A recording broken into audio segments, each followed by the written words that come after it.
The following is a presentation of the Match Talk Podcast Network.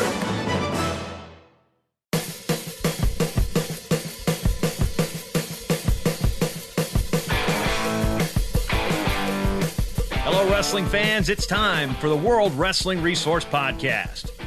The World Wrestling Resource was made that you as a wrestler, parent, coach, or fan can have access to all the resources of the very best in the world of wrestling.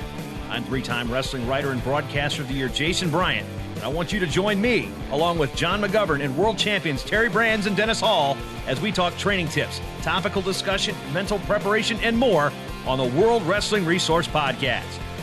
World Wrestling Resource is sponsored by Defense Soap.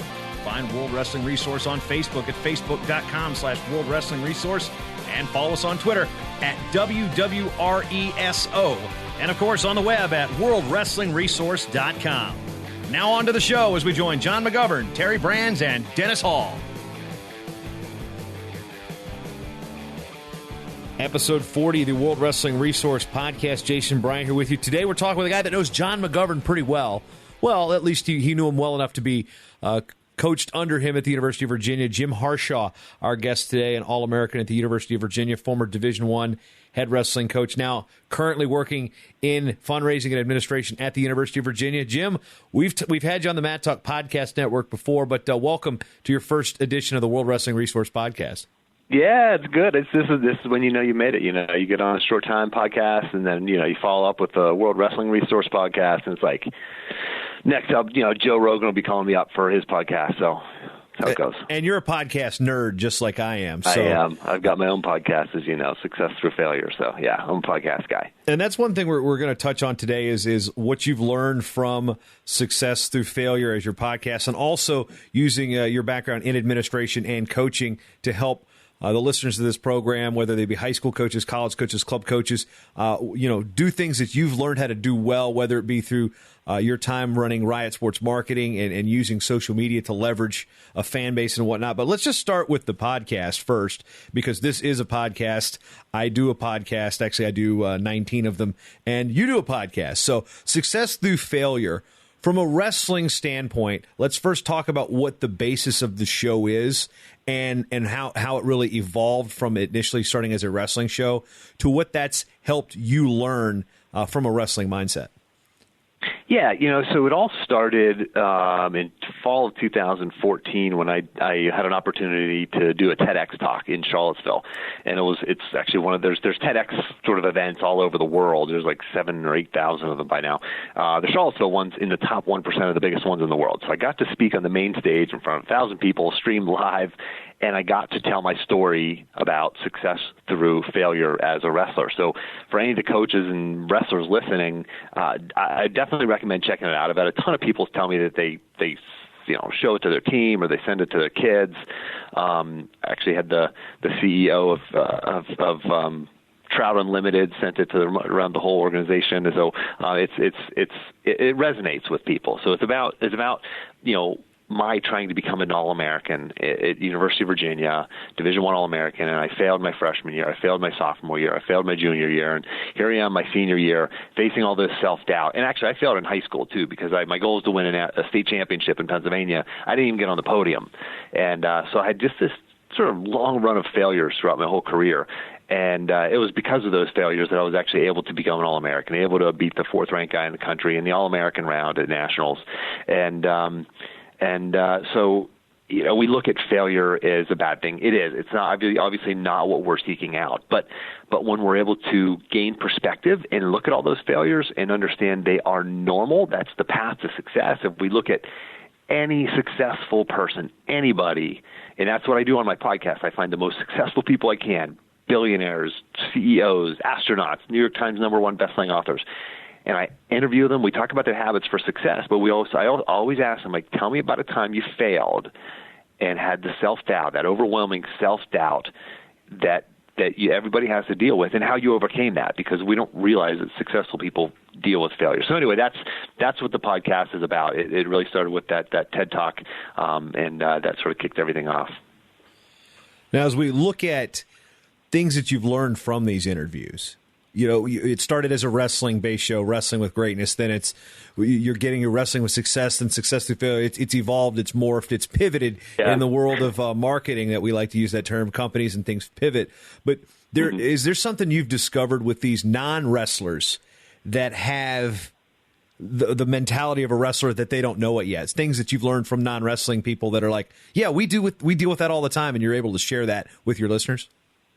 Yeah, I think what it is wrestlers have this unbelievable tenacity. We're just able to keep pushing and pushing and pushing and pushing and just be persistent. So it really either reveals or develops that persistence that is required to find success through failure. Wrestlers aren't the only ones, but I think it's, obviously I'm biased, but I think it is the best sort of way to, again, either reveal it or develop it, or a little bit of both. But yeah, you find it in these successful people. Anybody who's ever achieved success, you find these traits in them, and that's what I'm able to reveal. And by the way, so for anyone looking for my TEDx talk, it's called "Why I Teach My Children to Fail." You can find it on my website, jimharshawjr.com. But if you're looking for that. Now, as we also move forward, you were kind of on the cutting edge with social media marketing with your previous company, Riot Sports Marketing. And when you look at the landscape of college and high school wrestling programs now, we see the NWCA and Coit Cooper working with the best of brand type of stuff. And, the social media promotion, the fight night, we've got, giveaways. Basically every night, if done right, can be a promotions night for a home wrestling dual meet. What are some things that you learned in your experiences there that you see still ring true, and you see college and high school programs really going, yes, they're doing it right. This is how you should do it. We've got good numbers. We got butts in the seats. We're really making this sport a fan favorite. Yeah, so you're referring to Riot Sports Marketing, which ultimately is a business of mine that failed. But it's fascinating. The one point that I learned, and I'll share that quickly, and then I'll move on to some of the things you're asking about. The one thing that I learned from that failure in that business that is I created a solution for a problem that every coach told me they had, but I didn't create a solution that they wanted. That type that you have to find out. So for anyone who's in business or trying to sell anything, it's not just about solving a problem. It's about solving a problem in a way that people want it to be solved. And that was my big sort of lesson from that failure. And it's actually helped me quite a bit since then in other areas. But when I was working with Riot, it was the type of coaches that signed up for my program, for the software and for my programs were the uber energetic, high achieving coaches, who guys like Mike Derone in Wisconsin, who are just willing to try new things and think innovatively, and that's not every coach. That's the top 5% or something like that, or maybe smaller than that even. But the coaches who you see that are successful at building programs, whether it's high school programs or college programs, it's interesting. They have, and the NWCA talks a lot about this, that CEO mindset. They're great leaders. People think that because they were a good wrestler that they can be a good wrestling coach. Well, those two things are completely different. I mean, you look at the Bill Belichick of the world. He wasn't some Hall of Fame football player, right? But he's a mastermind coach of the Patriots. So it has nothing to do with your ability to actually execute yourself, but you have to be able to teach and to lead human beings. The first book, I guess probably one of the first, or maybe the first business book that I ever read is called The E-Myth. E stands for entrepreneurial myth, and this is the same for coaching or any other industry. But the concept is just because you're a good cook, for example, it doesn't mean you can run a great restaurant. Just because you're a good, you're a good handyman, doesn't mean you can run a handyman company or start a contracting business. Totally different. Just because you're a great wrestler doesn't mean you can be a great wrestling coach. Totally different. It's about working. In this book, in the E-Myth, Michael Gerber talks about working on your business rather than in your business. And I look back at my coaching career. I was the assistant at Virginia, and I was the head coach at Slippery Rock. And one of the things that I was doing at Slippery Rock when I was the head coach, it was promoting the program, getting more butts in the seats, getting more fans in the stands. And I was just me and a graduate assistant, and that's it, and a volunteer assistant. So, that was pretty skeleton crew.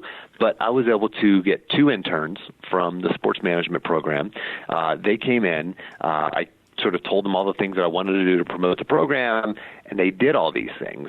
And then at the end of their internship, I had them document everything they did. I said, if you had to write up a document and hand it to a 5-year-old, and they had to be able to execute it next year, that's your final project. And they did that. And then when the new interns came the following year, I just gave them the document, gave them a little tutorial on it, and boom, they were off and running. And so I was able to work on my business, on the program, in developing a system, and then I could step out of that system, hand it to somebody else, and they could run it, so I could focus on other things, on the fundraising or recruiting, et cetera. So those are the type of skills that I see the most successful coaches doing. They're not necessarily, the Rob Coles of the world. Rob doesn't run most of the practices up at Cornell. He's like the mastermind behind the whole thing.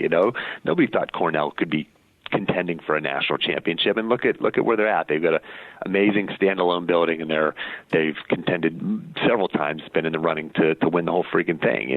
So. Those are the skill sets that I see that the successful coaches using and doing. It's straight from business. I just actually interviewed Dan Tudor for my podcast. Dan Tudor is a recruiting consultant for college coaches, but all he's doing is taking business skills, translating the words into sports, and he's helping college coaches to use sales tactics to recruit. And it's amazing. So it's the same thing. It's taking these business skills and applying them to the sport. Every coach I know, you want to teach a single leg and a double leg. I get it. That's fun. But that's not going to develop your program, because anybody can teach a single or a double. When you look back at your time at Slippery Rock, and ultimately that program saw its demise, I believe, due to state funding issues. It wasn't just wrestling that got the boot there, but yeah, a bunch of sports got cut. Yeah. When you look at your experience now, do you think you could have done anything differently that may have kind of steered that ship away from that program being cut and the other sports being cut, based on what hindsight's always 20/20, right? Yeah, it's a great question. Nobody's ever asked me that before. So it didn't get cut when I was there. It actually got cut several years after I had left. But what could I have done? Man, what could I have done differently? Yeah, because let's first give people the background. I can't pinpoint anything in particular. Yeah, because it's a Division II school in a Division I wrestling program in what was then the East Region. And another thing, from a marketing standpoint, the school didn't even have a mascot. It was just Slippery Rock, the Rock. It's just the Rock, right? So marketing a rock is like the pet rock in the 70s. Somehow the lion is the mascot, but there's like a lion mascot. I don't know. None of it really makes sense. But it was a great place. I loved my time at Slippery Rock. Loved the people I just really, really enjoyed my time there. I had an opportunity to come back to Charlottesville, so I did, Virginia. I'm actually originally from near Slippery Rock, from Pittsburgh area. But, I can't think of anything off the top of my head. That's a great question. So we had a donor, for example, who wanted to give us $100,000, which is a big, huge gift for Slippery Rock. It's a big gift anywhere, but I mean, it's a really big gift at Slippery Rock. Well, our athletic director said, no, we can't accept it. Well, actually, he said, we'll take it, but half of it has to go to women's sports.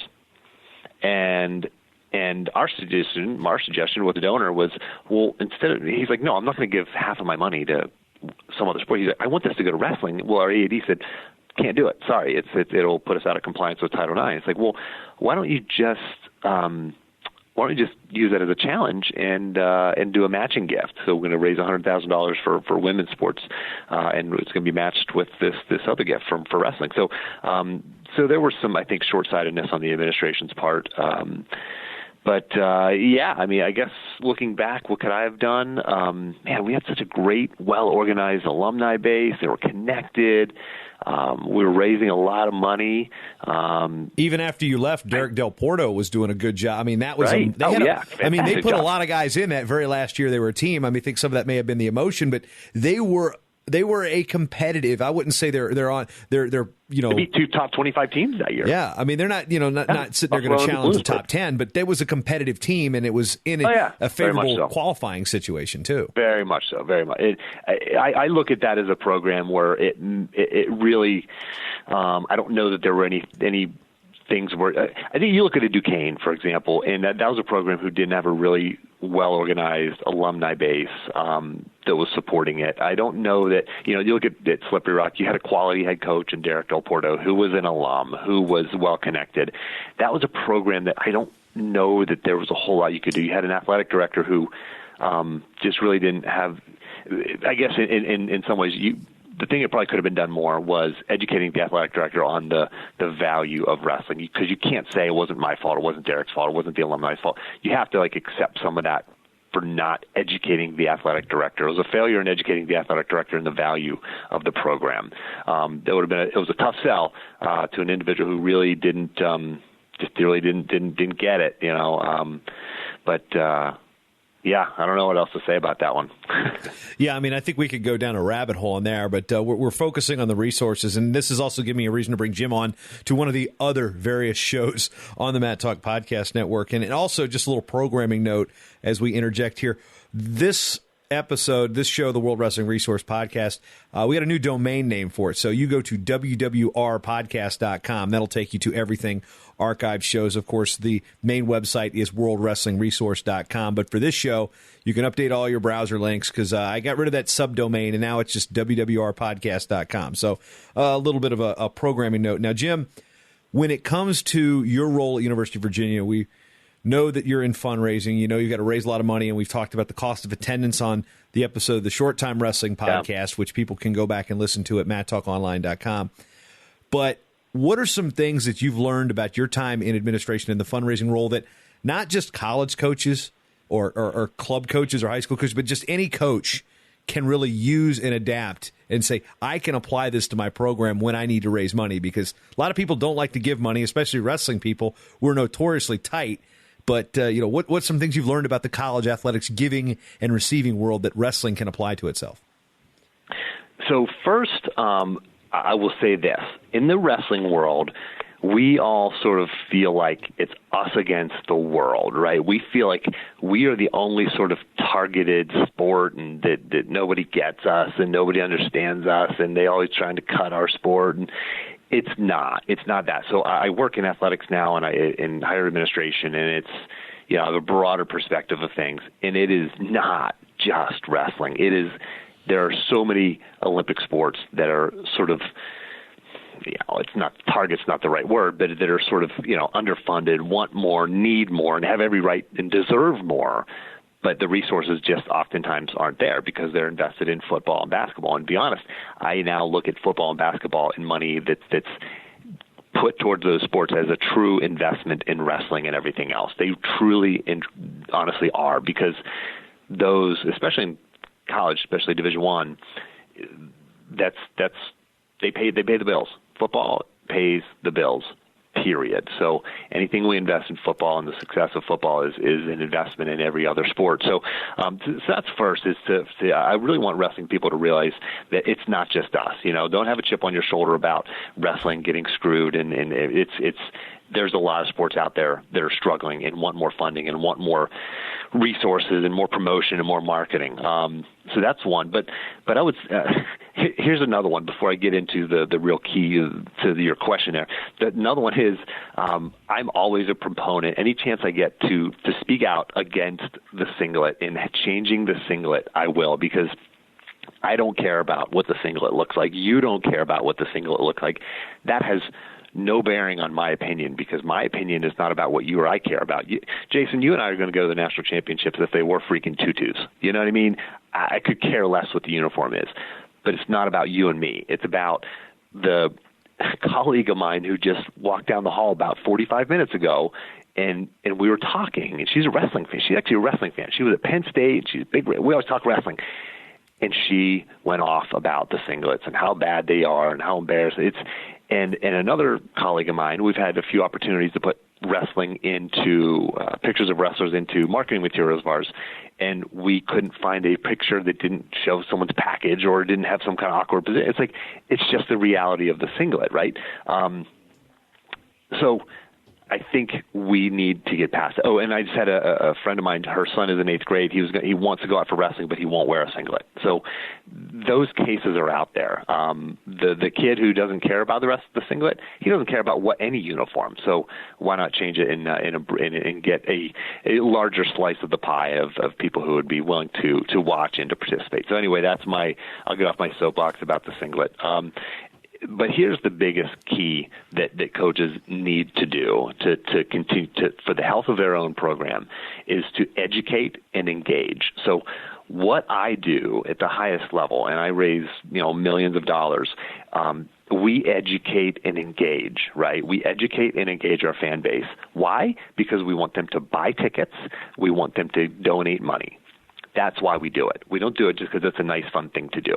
It's a business proposition. So it's the same, in my high school back in Pennsylvania, I'm always urging them, Seneca Valley, and we have a great coach doing a great job of this. He's starting to email us and really engage with us.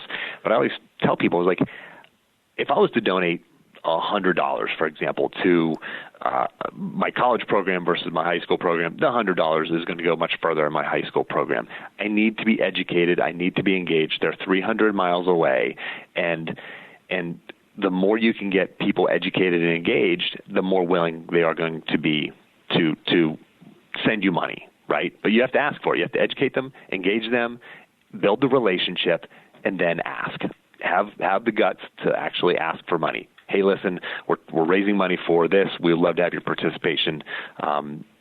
Simple as that. Getting the word out, asking multiple times, asking in person. If you're nervous about it, look up how to ask for money, how to ask for donations, look for different scripts, because we all know, if we had more money, we could do, buy more uniforms or do more marketing or go to more camps or whatever the case might be. Educate and engage, whether it's through social media, the easiest thing is get an email list. Every time you talk to an alum or a fan, grab their email, plunk it on your list, send them a weekly update. Doesn't have to be a pretty newsletter with links and graphics and everything. Just send them an email. Could be a paragraph, could be 5 paragraphs. Educate and engage. They're going to show up. They're going to buy tickets. They're going to make donations. Yeah, let me touch on that email list right now. And I am somebody I like to have inbox zero from a preparation standpoint, from just a workflow standpoint. So when I see that, I use a Mac. So I got that little red circle that says I got this many emails, or those of you who use Outlook, you got that inbox that has the blue number beside it. I like that to be clear, empty, everything. So I'm like almost anal retentive about simply replying to an email as soon as I get it. Now, I get email lists, and I think I was on like 300 of them. I found something to unsubscribe me from the ones that I didn't need to be on, but I stay on all the wrestling ones. Just today, I got one from Harvard. I got one from Brown. I got one from Wesleyan, which is coincidentally the alma mater of one Bill Belichick, who you mentioned earlier. I got one from Old Dominion. I probably get 10, 15 of these a week from various schools in different divisions. And here's the thing. It's not just the Division I schools that are doing this. I know Drew Black at Wesleyan, I've been on his list for years. I have zero tie to the program. So, and the second thing is, if you want to ask for money, Sally Struthers has that correspondence school. If you remember the commercials from the 80s, you want to make more money? Sure, we all do. You can major in TV VCR, accounting, bookkeeping, child daycare. Anyway, I just wanted to get that joke in there as soon as you said how to ask for money. But you fit it in well. That's nice.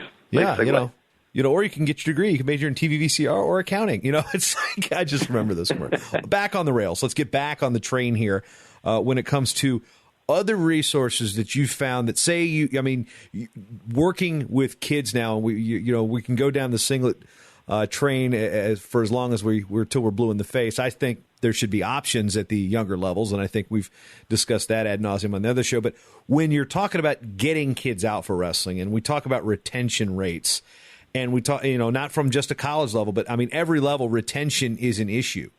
What are some things that you learned that you feel that the sport itself should use as a resource to maintain retention rates, whether it be from the little kids all the way up to being a college coach?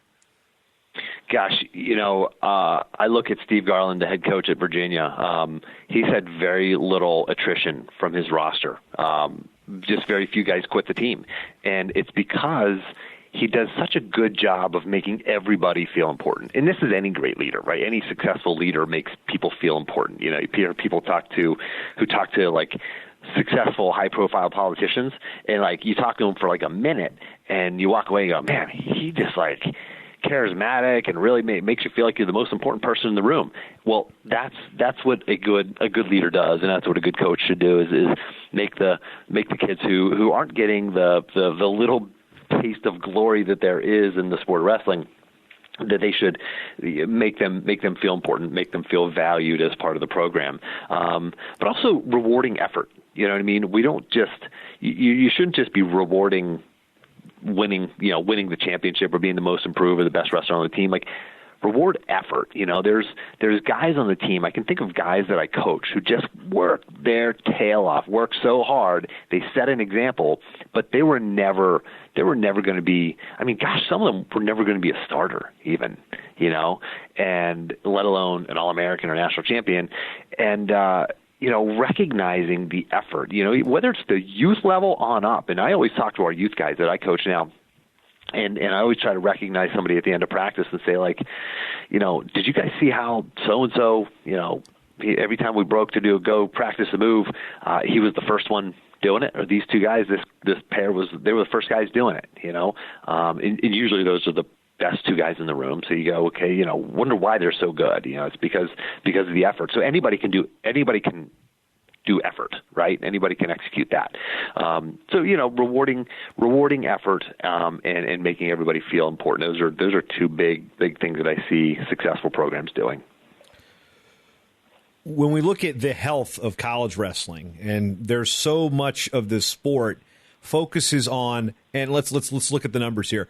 It's about 25% of college wrestling is Division I. We've got almost 400 teams, and that's including not including the clubs, the NCWA and those type of programs, but we've got 30-something women's programs now. We've got over 100 in Division III. The smallest division, one of the smallest, I mean, the D1 is not the biggest division. We've got 77 schools there. And we look at those 77, about 50 of them really control the lion's share of the coverage across, whether it be the media, the social media, the people's chatter on the message boards. When there's 400 teams that we could be embracing, do you think it's a mindset shift that people only want to pay attention to the best, so we need to support the best?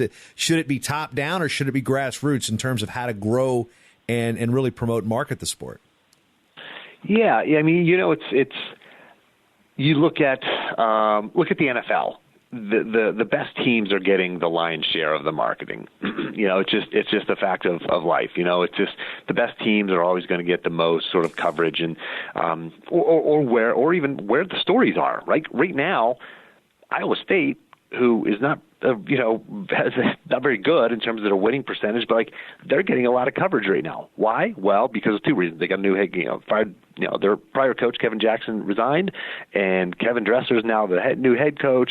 Pat Downey is creating waves, and so it's a matter of the stories. It's people are just going to follow where the stories are. Whether it's the best program or the worst program, or wherever the story is. It's a Johnny Manziel at Cleveland. People are going to follow Cleveland. They're a terrible team. So it's what are the stories? What's interesting? And every program has interesting stuff. So if you're the Division III program, I don't know, Drew Black, you mentioned, he's sending this email. He's finding interesting things in his program. And guess what? There are certain people who care about that. And here's the other thing, Jason, and I'm preaching to the choir with you because you're a journalist.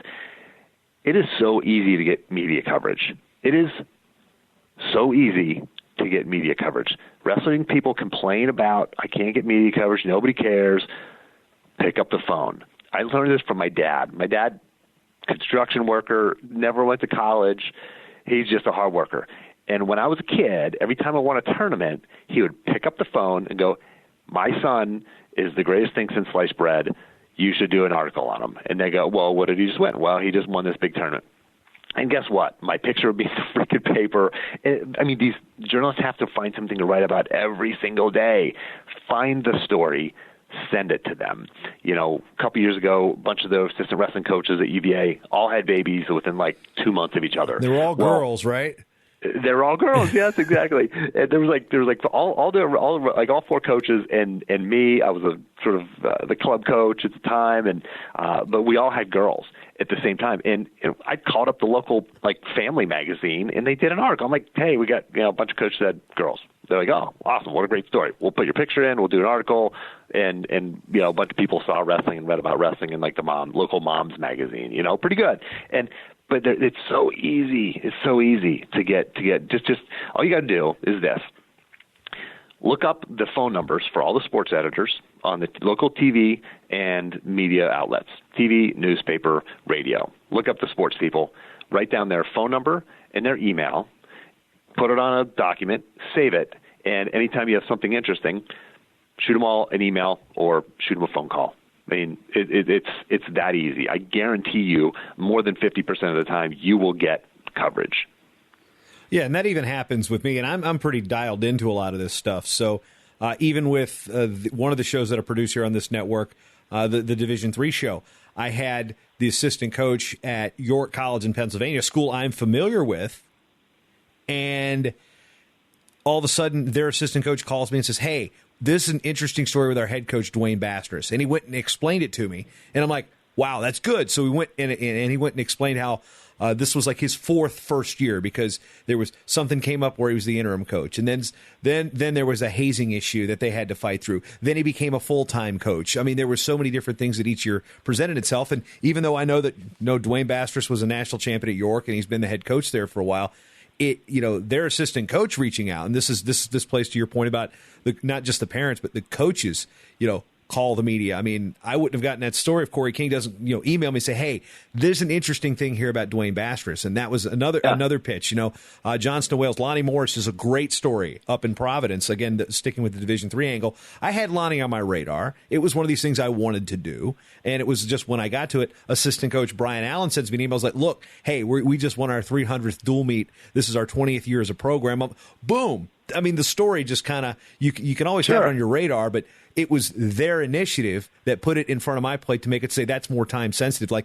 Yeah, this needs to go now. We can tell this story now. I want to tell that story later, but you know what? You've made it that much more important now. So that's a good lesson, folks, that Jim said here is don't be afraid to contact the media because I'll even go back to another story.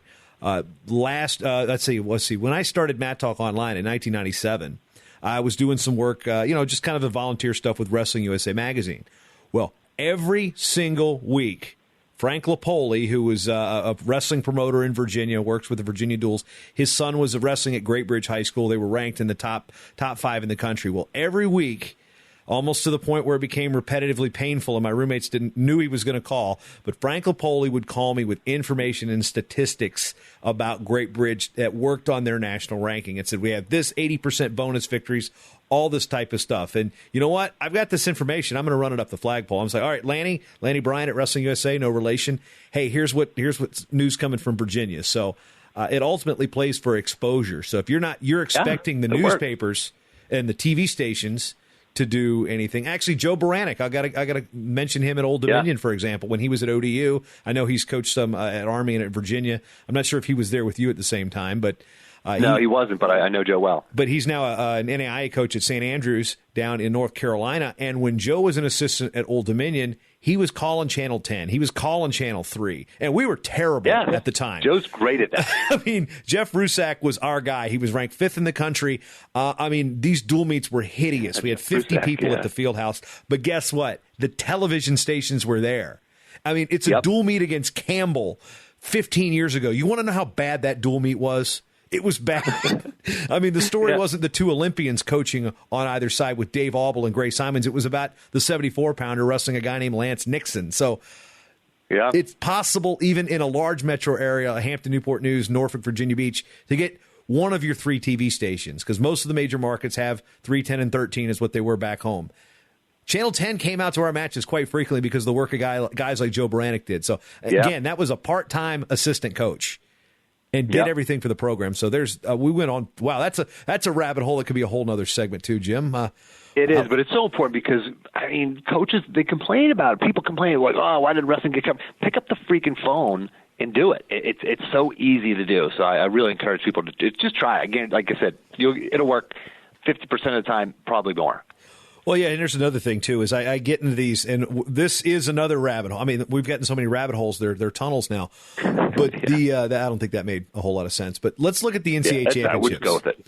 Let's look at the NCAA championships, and I read this all the time. Well, they need to put it somewhere there. They need to put it somewhere there. I was like, let's be honest here. The NCAA is not going to place a championship, whether it be a regional or a national event, in a place that does not want it. People can say, "Oh yeah, you need to put it out west. Put it in Phoenix. Put it in Vegas." Like if the CVB, the Visitors and Conventions Bureau, the Conventions and Visitors Bureau, however each locale says their title, if they don't bid on it, you don't get it. So it's not like the NCAA wants to just keep it in St. Louis or here. Phoenix is not. They're not bidding on it. Well, they're not going to get it. San Francisco, Portland, Denver. If these places that people think that would be great to have the NCAA championships, whether it be Division I, II, III, the NAIA, you've got to get your CVB involved. And how do a lot of those discussions happen? The phone call. Hey, you never know who's connected in wrestling. Like Iowa City, Coralville, CVB wants the Olympic trials. They want the Big Tens. They want the World Cup.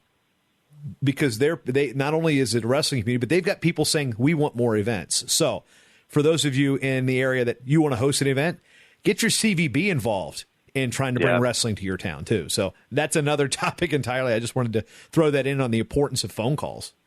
Yep. Yeah, reach out to your journalists. Make their job easy. They'll love you. I love when you make my job easy. And Jim, you're doing that right now. Other things as far as resources that you've learned that maybe just the general sport of wrestling can take hold of, because you're a thinker. You've been out there. You've pretty much marketed yourself as somebody that, you not as a thought leader, but you also interview people that are also thought leaders in other walks of life. Anything you think that wrestling should adopt right now that you believe has been completely overlooked, whether it's marketing, whether it's coaching, whether it's promotion?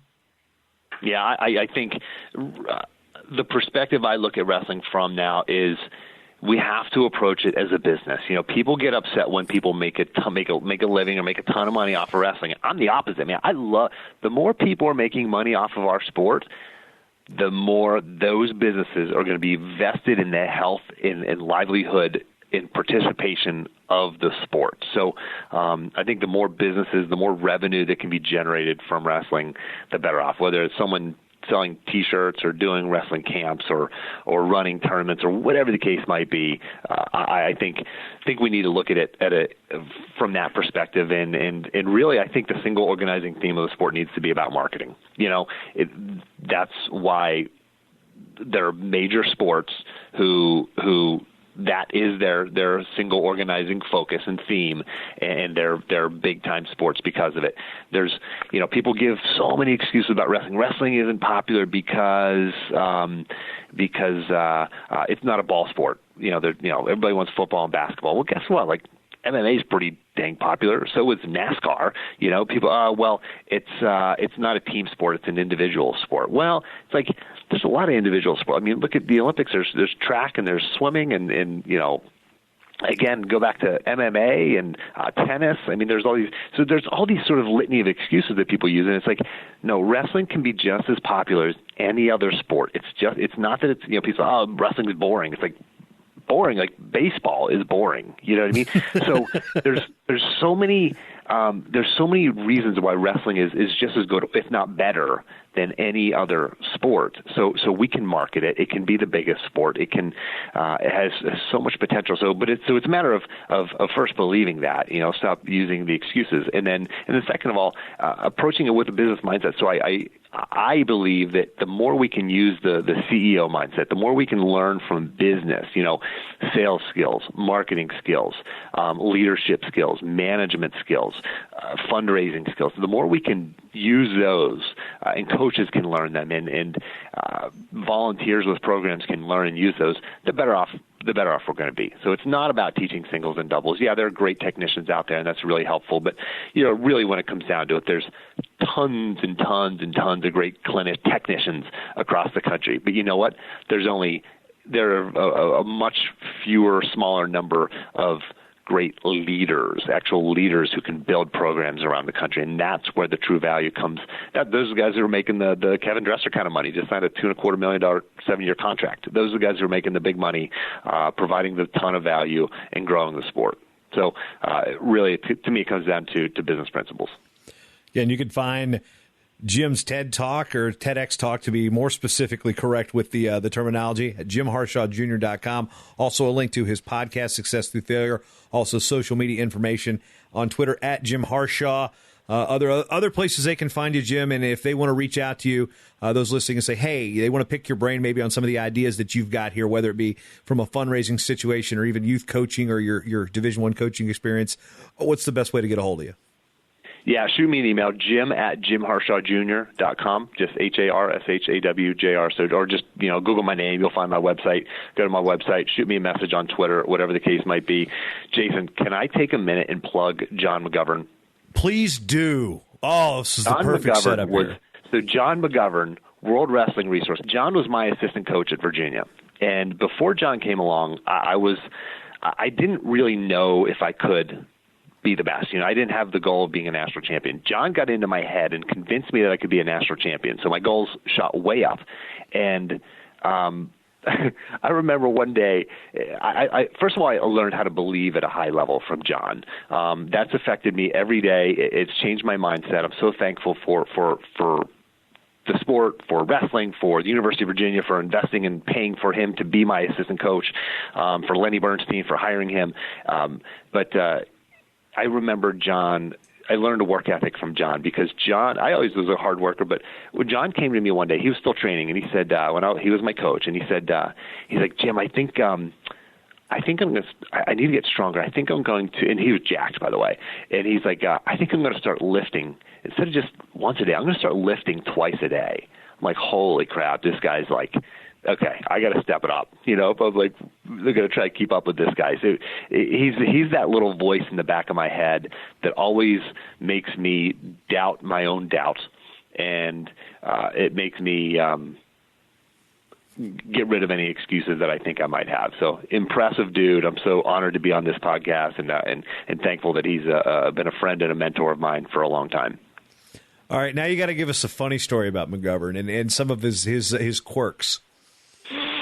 Well, I think my best my best story, and it's not that funny, is just when he kind of came to me and he's like, Jim, I think I'm going to start working out twice a day, or lifting twice a day. I'm just like who does that? Like, who lifts? Like, you lift a few times a week, several times a week, and he's going to lift twice a day. Other stories about McGov, oh man, I don't even know. I can't come up with one off the top of my head, but just a unique individual who is going to get you thinking at a higher level, at a different level, in a different way, and approaching problems from he's the kind of guy, if John tells you to, or if someone tells John, hey, John, you got to go run through that wall, he's just going to go, okay, like shoulder first or head first? It's not going to be not like, okay, where, but like, no, okay, no, how do you want me to do that? Yes, exactly. I mean, I'll do it, but do you want me to punch through it, or, yeah. There's no qualms about just going hard. So love the dude, love him. Yeah, I'm sure John's going to hear this part of the show and be like, "Hey, Jay, can you take that part out?" No, John, we're leaving it here. But on behalf of John McGovern, Terry Brands, Dennis Hall, and our sponsor Defense Soap, Jim Harshaw is our guest today here on the World Wrestling Resource Podcast. Again, remember, find all the resources you can think of, worldwrestlingresource.com.